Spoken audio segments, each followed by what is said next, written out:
Okay, good morning. Very good morning, students. Here, this is Hardik and Vyas. Warm welcome to on my YouTube channels. So today, the topic that is the algebraic expression. That is one of the most important concept for the class 8 students because class 8 में जो algebraic expression आप सीखोगे यही same चीज यहाँ पे आपको class 9 और अप टू क्लास 10 तक आएगा. ठीक है.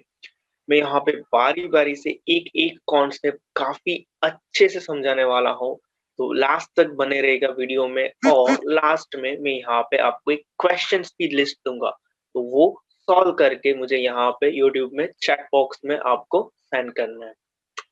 तो देखो यहाँ पे fundamental concept and the operations of the algebraic expressions. Basically क्या होता है कि ये एक टर्म है. इफ आई से 5x माइनस 3 एक टर्म्स है जिसमें ये x के साथ जो 5 कनेक्टेड है तो उसको हम बोलेंगे कोएफिशिएंट. x जो है वो वेरिएबल्स एंड यहाँ पे जो इसके साथ एक और टर्म में नंबर कनेक्टेड है 3, दैट इज द कांस्टेंट. तो किसको कोएफिशिएंट बोलेंगे, किसको वेरिएबल्स, किसको कांस्टेंट, और ये टर्म्स बनती कैसे है आइए जानते हैं वन बाय वन बेसिक्स से. Start with the first thing. The first thing that is a constant. A symbol having a fixed numerical value is called the constant. Symbol having a fixed numerical value. Suppose if I say example 7 minus 2, if I say 3 upon 8, if I say root 3. ठीक है, तो ये सारे के सारी values क्या है, यहाँ पे एक fix numerical value. If I से पाई, तो ये सारे के सारे कांस्टेंट है. पाई क्यों, क्योंकि पाई की भी एक फिक्स वैल्यू होती है 3.14 और यू कैन से 22/7. सो a symbol having a fix numerical value इनको बोलेंगे constant. The second thing that is the variables, और इनका एक और नाम है that is the literals. So a symbols which takes on a various numerical values is known as a variables or literal. यानी कि अगर मैं आपको कोई एक फॉर्मूला यहाँ पे दूं कि p which is equal to 4 है, तो यानी कि p की वैल्यू किस पे डिपेंडेंट है, a की वैल्यूज पे. अगर मैं a की वैल्यू 1 लूंगा तो 4 1 जा 4. अगर a की वैल्यूज में 2 ले रहा हूँ तो 4 2 जा 8. So that means here 4 is a constant, here 4 is a constant, and while a and p are the variables, or you can say a and p are the literals. Next point, that is the algebraic expressions. So now अगर मैं दोनों का combinations करूँ, a combinations of the constant and the variable, combinations of constant as well as variables, जिनको हम बोलेंगे algebraic expressions. और ये combinations में हम operations कौन कौन सा यूज करेंगे, addition, subtractions, multiplications and the divisions. ठीक है. So that means if I say example, if I say 6a plus 7b, 6a plus 7b, so which containing the two terms, namely if I say 6a और 7b, और इन दोनों के बीच में operation हो रहा है एडिशंस का. ठीक है. एक और यहाँ पे मैं एग्जांपल दे रहा हूँ. इफ आई से 7 plus 5x minus 8y, तो देखो यहाँ पे क्या हो रहा है, which is the expression जिसमें तीन टर्म्स हो रही है. कौन कौन सी टर्म है, 7 है, 5x है और 8y है. ठीक है. तो यहाँ पे which contains the three terms. ठीक है. तो बेसिकली यहाँ पे तीन चीजें मैंने यहाँ पे आपको समझाई, द कांस्टेंट, वेरिएबल्स और the algebraic expressions. Next thing that is the various types of the algebraic expression. Now उनके टाइप्स के बारे में डिस्कस करेंगे. The first type that is the monomials. Monomials काफी इंपॉर्टेंट होता है क्योंकि यहाँ पे सिर्फ और सिर्फ एक ही टर्म आती है और स्टूडेंट्स यहाँ पे गलती करते हैं. An algebraic expressions containing only the one term is called the monomials. If I say 5x minus 6z squares, as well as मैं हम लोग यहाँ पे और इसके एग्जांपल है. अगर मैं यहाँ पे सिर्फ कोई कांस्टेंट नंबर लिख देता हूँ -29, तो ये भी मोनोमियल्स होगा, ये भी मोनोमियल्स होगा क्योंकि देखो इसके बीच में कोई ऑपरेशन नहीं हो रहा है. एक और मैं यहाँ पे एग्जांपल दे रहा हूँ. इफ आई से 13x y z divided by 2, तो देखो यहाँ पे एक भी एडिशन सब्स्टिट्यूशन ऑपरेशन नहीं हो रहा है, तो ये भी मोनोमियल्स है. ठीक है, ये भी मोनोमियल्स है. नो डाउट यहाँ पे 3 वेरिएबल्स है x y और z, लेकिन फिर भी ये मोनोमियल्स है. ठीक है. एक और यहाँ पे मैं एग्जांपल दे रहा हूँ. इफ आई से 43 divided by 5 a into b, तो देखो ये भी मोनोमियल्स है. ठीक है. So an algebraic expressions containing the only one term is called the monomials. The next thing there is the binomials. an algebraic expression containing the two terms. If I say 5x plus 3z, or you can say that 2xy minus 3 upon z, ठीक है। तो ये सारे जिसमें भी दो terms आ रही है वो सारे के सारे हो जाएंगे बायनोमियल्स, वो सारे के सारे हो जाएंगे बायनोमियल्स, ठीक है। The next thing that is a trinomials. The next thing that is trinomials. So an algebraic expression containing the three terms that is called the trinomials. यानी कि if I say x plus 2y minus 3z, तो देखो यहाँ पे तीन term हो रही है, एक x, एक 2y और एक minus 3z। तो ये तीन टर्म्स है यहाँ पे, तो इनको बोलेंगे trinomials. And the last one that is multinomials. An algebraic expression containing more than one term that is called the multinomials. यानी कि every binomials is also multinomials, every trinomials is also multinomials, क्योंकि multinomials में सिर्फ एक से ज्यादा term हो, काम तमाम, ठीक है। more than one term is called the multinomials, ठीक है। तो ना देखो यहाँ पे ये था various types of the algebraic expressions, चार टर्म थी, monomials, binomials, trinomials and multinomials. Now the next thing, there is the factors of the term. When the two or more quantities are multiplied, to form a term, then each of these quantities is called the factors of term. If I say, अगर यहाँ पे constant factor की बात करूँ तो वो सारे के सारे होंगे numbers, यानी कि the numerical factor is also called the constant factors, while the variable factors is called the literal factors, ठीक है। जहां पे आपको वेरिएबल दिखने को मिलेगी वो सारे लिटरल फैक्टर हो जाएंगे, और जो नंबर के साथ कनेक्टेड है वो सारे constant factor. Let us explain by example. If I से -7x²y, तो देखो यहाँ पे नंबर क्या है, नंबर है -7, तो नंबर -7 है वो न्यूमेरिकल फैक्टर, और the remaining one that is देखो x, फिर x², फिर y, फिर x²y, xy, फिर मैंने इसको स्प्लिट कर करके मैं यहाँ पे एक्सप्लेन कर रहा हूँ, तो वो सारे हो जाएंगे लिटरल फैक्टर। तो आई होप कि आप सबको समझ में आ गया कांस्टेंट फैक्टर क्या है और वेरिएबल फैक्टर क्या है। कांस्टेंट फैक्टर यानी कि वो नंबर के साथ कनेक्टेड होगा, न्यूमेरिकल फैक्टर जिसको हम बोलेंगे, और वेरिएबल फैक्टर जिसको हम बोलेंगे लिटरल फैक्टर, यानी कि यहाँ पे आपको एक वेरिएबल देखने को मिलेगा। The next thing, there is a constant term and the coefficient, very important term that is both of us. Coefficient यानी कि any factors of the term is called the coefficients of the product of all the remaining factors.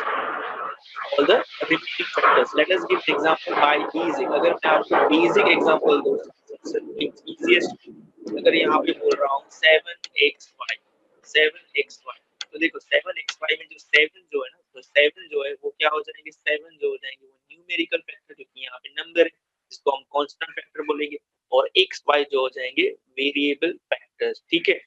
तो now let us give one more examples अगर constant term में।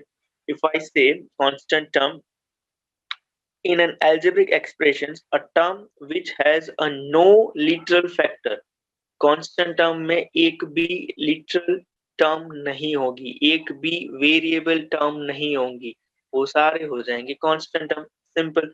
If I से x² plus y² plus xy minus 3, तो देखो इसमें कहाँ पे भी एक भी लिटरल फैक्टर नहीं है। देखो x² में x है वेरिएबल, y² में तो y है, xy तो दोनों वेरिएबल है, तो the only thing is -3, so constant term is -3, simple, ठीक है। now talking about the coefficients, the coefficient, that means any factors of the term is called the coefficients of the product of all the remaining factors, simple। जो coefficient मैंने अभी just explain किया था 7xy में, देखो यहाँ पे 7 जो है वो numerical coefficient है, ठीक है, और नॉन न्यूमेरिक कौन हो जाएंगे, x और y, ठीक है। let us give one more example। if I say -9xy square, ठीक है, तो यहाँ पे अगर मैं टॉकिंग अबाउट -9x²y की मैं बात कर रहा हूँ, तो यहाँ पे देखो न्यूमेरिकल कोएफिशिएंट दैट इज 9, और अगर मैं कोएफिशिएंट ऑफ x² के साथ की बात करूँ तो वो हो जाएंगे -9y, और अगर मैं कोएफिशिएंट्स ऑफ y की बात करूंगा तो वो हो जाएंगे -9x², सिंपल, ठीक है। तो देखो coefficients and constant, I hope कि समझ में आया होगा यहाँ से। कांस्टेंट टर्म यानी कि क्या हो जाएंगे, जिसमें सिर्फ लिटरल फैक्टर एक भी नहीं लेना है, और कोएफिशिएंट यानी कि अगर मैं कोई भी एग्जांपल के थ्रू समझाना चाहूँ तो जिसमें क्या हो जाएगा कोएफिशिएंट्स में, all the product of all the remaining factors. इतना याद रखें, ठीक है? Okay, fine. All right. So now the next thing that is the very important, that is like term or unlike term. So देखो, the term having the same literal coefficient are like terms, otherwise they are called the unlike term.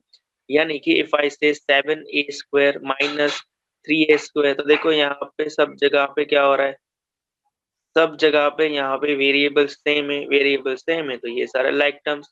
If I से 6a square minus 8b square, तो यहाँ पे देखो variables differ differ है, तो ये सारे क्या हो जाएंगे, अनलाइक टर्म्स हो जाएंगे. Now very important thing, that is the polynomials. An algebraic expression in which the variables involved have only the non-negative integral powers, only the non-negative integral powers. जहां पे भी एल्जेब्रिक एक्सप्रेशन में non negative integral power आएगी, वो सारे की सारी हो जाएगी पॉलिनोमियल्स, वो सारे के सारे हो जाएंगे पॉलिनोमियल्स.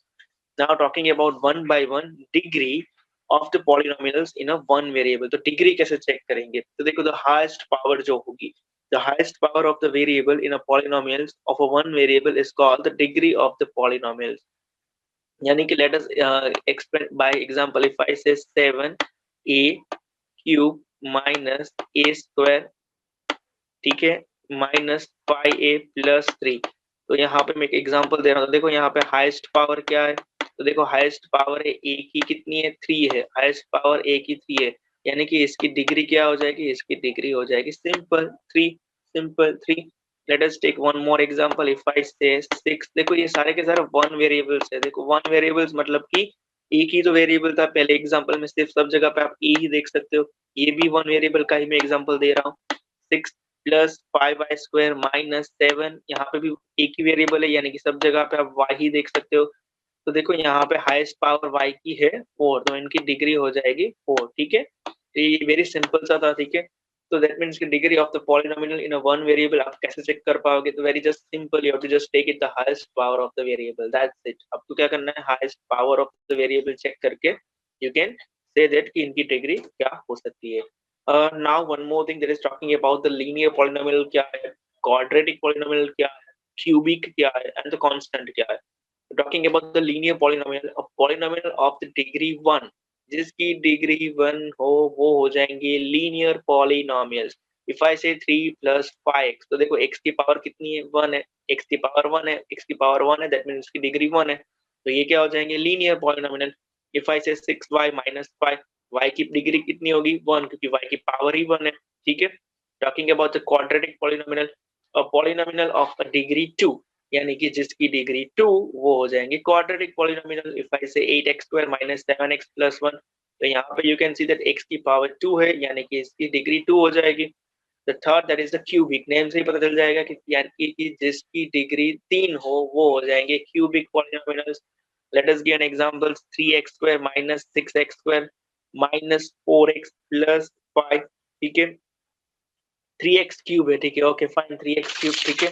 तो यहाँ पे 3x क्यूब है. ये एग्जांपल थोड़ा सा क्यूबिक है और टाइपिंग एरर है, ठीक है. 3x क्यूब, तो 3x cube minus 6x square minus 4x plus 5. तो यहाँ पे यू कैन सी दैट कि देखो हाईएस्ट पावर x की 3 है, हाईएस्ट पावर x की 3 है, तो यानी कि ये हो जाएंगे क्यूबिक पॉलिनोमियल्स, ठीक है. Very simple. The next thing, there is a constant polynomials. Constant polynomials मतलब क्या, because the polynomials having the one term consist of the constant only is called the constant polynomials. यानी कि जिसमें एक भी variables ना हो. If I say 7/2, if I say minus 151, if I say only the 47, तो यानी कि यहाँ पे एक भी वेरिएबल आपको दिखने को नहीं मिलेगा. और वन मोर थिंग, यहाँ पे एक भी वेरिएबल नहीं है, यानी कि उसकी कोई पावर ही नहीं होगी, उसकी कोई पावर ही नहीं है, तो उसकी डिग्री क्या हो जाएगी, 0, ठीक है. तो कांस्टेंट पॉलिनोमियल की डिग्री होती है 0, ये याद रखना स्टूडेंट्स, कांस्टेंट पॉलिनोमियल की डिग्री होगी 0, ठीक है. Fine. All right. So I hope कि ये पॉलिनोमियल्स वाले फंडा आप सबको क्लियर हो गए होंगे. The next one, that is the degree of polynomials in two or more variables, यानी कि अब हम बात कर रहे हैं एक से ज्यादा variables की. तो if the polynomials involves two or more variables, then हमें क्या करना होगा, then हमें sum करना होगा. then sum of the powers of all the variables, यानी कि सारे के सारे variables की sum करेंगे, in each term is taken up and the highest sum so obtained, that is called the degree of the polynomials. यानी कि मैं यहाँ पे एग्जाम्पल के थ्रू समझा रहा हूँ, तो ये डेफिनेशंस काफी अच्छे से समझ में आ जाएगी। इफ आई से 6x³ ठीक है, 6x³ माइनस 12x² ठीक है, 12x² plus xy² okay minus 3x² okay चलो सोचो, मुझे बताओ इसका आंसर क्या होगा। देखो यहाँ पे 6x³ है minus 2x² plus xy² minus 3x² तो देखो यहाँ पे हाईएस्ट डिग्री क्या थी, 3 थी। फिर यहाँ पे क्या हो रहा है, देखो x की 2 है, y की 1 है, यानी कि यहाँ पे हो रहा है 3। यहाँ पे देखो x की 1 y की 2 यानी कि यहाँ पे हो रहा है 3। और यहाँ पे देखो x की 2 y की 2, 2 प्लस 2 यानी कि 4। तो देखो हाईएस्ट पावर क्या हो रही है, 4 हो रही है। तो हाईएस्ट पावर 4 हो रही है, यानी कि ये पॉलिनोमियल्स का डिग्री हो जाएगा 4। इस पावर का डिग्री हो जाएगा 4। Let us give one more example, 2x² y³ ठीक है, 2x² y³ माइनस 3xy²। चलो बताओ उनका, माइनस 3xy²। तो देखो यहाँ पे क्या हो रहा है, यहाँ पे देखो 2x की 1 यानी कि इनकी डिग्री क्या हो रही है, इनकी पावर हो रही है 3। यहाँ पे देखो x की 2 y की 3 यानी कि 3 प्लस 2 5। तो देखो यहाँ पे हाईएस्ट पावर है 5, हाईएस्ट पावर 5 है, यानी कि इसकी डिग्री हो जाएगी 5। यानी कि यहाँ पे ये पॉलिनोमियल इक्वेशन की अगर मैं डिग्री फाइंड करने जाऊंगा तो ये हो जाएगी 5। ठीक है, next point is substitution. Substitution काफी इजी होता है और ये जनरल एग्जाम्स में पूछा जाता है कि in given expression if I talking about the process of replacing the each variables by the given values that is called the substitution. यहाँ पे मैंने एक एग्जांपल दिया है कि अगर m³ है प्लस n³ है माइनस p³ है और माइनस 3mnp है, और जहाँ पे वैल्यूज भी गिवन है कि भाई m की जगह 4 पुट करो, तो क्या होगा, m की जगह 4 मैंने पुट किया तो ये होगा 4 की पावर क्यूब प्लस फिर n की जगह क्या पुट करना है, देखो n की जगह माइनस 3 पुट करना है। तो n की जगह मैंने माइनस 3 पुट किया तो माइनस 3 की पावर क्यूब। फिर क्या हो रहा है, देखो माइनस p³ है, यानी कि यहाँ पे p की जगह पे मुझे क्या पुट करना है, गिवन है 2 तो यानी कि मैं 2 पुट कर रहा हूँ, यानी कि 2 की पावर 3। और फिर माइनस 3 इंटू फिर mnp है, यानी कि m 4 है, n है माइनस 3 और p है 2। सिंपल। एंड देन जस्ट आप इसको सिंप्लीफिकेशन करो, अगर सिंप्लीफिकेशन करोगे तो इनका आंसर मिलेगा आपको 101। ठीक है, तो इतना सिंपल सा क्वेश्चन होता है। यहाँ पे सब्स्टिट्यूशन बहुत ही इजीएस्ट होता है हर एक एग्जाम्स में, यहाँ पे आपको वैल्यूज गिवन होती है। ठीक है, so don't confuse between the degree of polynomials in a one variable and two variable, क्योंकि बहुत डिफर हो जाता है। अगर वन वेरिएबल में मैंने यहाँ पे एक्सप्लेन किया हुआ है और टू और मोर वेरिएबल में सारी पावर का एडिशन करेंगे, यानी कि एक एक पावर एक एक वेरिएबल की पावर चेक करेंगे। Okay fine, now talking about the addition and subtraction. देखो एडिशन और सब्सट्रैक्शन में एक एक एग्जांपल्स दे रहा हूँ, एंड देन आफ्टर ऑल हम लोग यहाँ पे मैं आपको इसके एग्जांपल्स प्रैक्टिस के लिए सेट दे रहा हूँ। ठीक है, if I say 6 addition, you have to add 6xy², 6xy²। ठीक है, फिर मैंने यहाँ पे लिखा माइनस 2xy²। देखो इन दोनों का ऐड करना है तो क्या करेंगे, हम सिंपल सा क्या करेंगे, इन दोनों का ऐड करना है तो मुझे क्या करूंगा, 6xy² प्लस प्लस फिर ये लिख दूंगा, ये क्या हो रहा है, माइनस 2xy²। सिंपल। ठीक है, प्लस माइनस क्या होता है, ये प्लस और माइनस माइनस होता है, तो 6xy² माइनस 2xy²। ठीक है, तो देखो माइनस 2xy², तो 6 में से 2 अगर सब्सट्रैक्ट हो गए तो हो गया आंसर 4। तो इसका आंसर होगा 4xy²। तो ये एडिशन ऑफ पॉलिनोमियल्स बहुत ही इजीएस्ट होता है। ठीक है, एडिशन ऑफ पॉलिनोमियल्स काफी इजी होता है। Now talking about the subtraction, अगर मैं यहाँ पे एक और एग्जांपल आपको सब्सट्रैक्ट का भी करवा रहा हूँ। इफ आई से कि सब्सट्रैक्ट करो, ठीक है, सब्सट्रैक्ट करो, किसमें से किसमें करना है आपको, सब्सट्रैक्ट करना है माइनस 3ab को सब्सट्रैक्ट करना है। ठीक है, और पीछे लिखा है फ्रॉम, फ्रॉम किसमें से करना है आपको, ये यहाँ पे माइनस 3ab फ्रॉम 7ab। तो देखो 7, देखो फ्रॉम के बाद मतलब जहां पे भी फ्रॉम आए ना वहीं से स्टार्ट करो। ठीक है, फ्रॉम के जो बाद वाले जो है ना वहीं से स्टार्ट करते हैं।